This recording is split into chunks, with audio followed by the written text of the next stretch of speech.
ତା ବିରୁଦ୍ଧରେ ଆମେ ସିଏସ୍ ଅଫିସ ଘେରାଉ କରୁଛୁ। ଆମର ଚାଷୀ ମଣ୍ଡି ଠିକ୍ ସମୟରେ ପରିଚାଳିତ ହେଉନାହିଁ।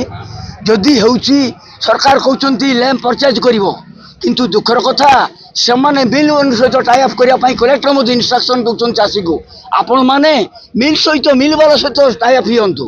କିନ୍ତୁ ସରକାର କାହିଁକି ସଂସ୍ଥା ପଠାଇଛନ୍ତି ଧାନ କ୍ରୟ କରିବା ପାଇଁ?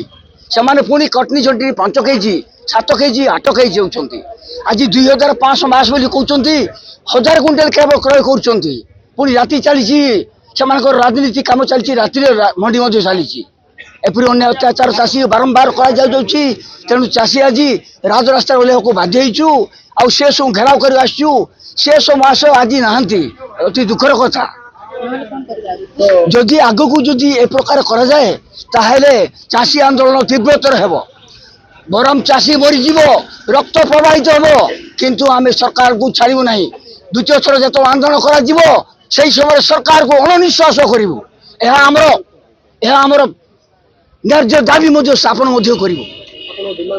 ଆମର ଡିମାଣ୍ଡ ହେଉଛି ଚାଷୀ ଭାଇମାନଙ୍କର ଧାନ, ସମସ୍ତ ଚାଷୀ ଭାଇଙ୍କର ଧାନ ସୁରକ୍ଷା ଭାବରେ ବିକ୍ରି କରିବେ, ଟୋକନ ସେମାନଙ୍କୁ ପ୍ରଦାନ କରାଯାଉ। ଆଉ ଅତି ଶୀଘ୍ର ଧାନ କ୍ରୟ କରାଯାଉ। ନକଲେ ଚାଷୀ କେବେ ବିହନ କିଣିବେ, କେବେ ସାର କିଣିବେ, କେବେ ପୁଣି ଚାଷ କରିବେ? এটা ଚାକିରିଆ ନୁହଁ ଯେ 1 ତାରିଖ ଦରମା ପାଇବେ।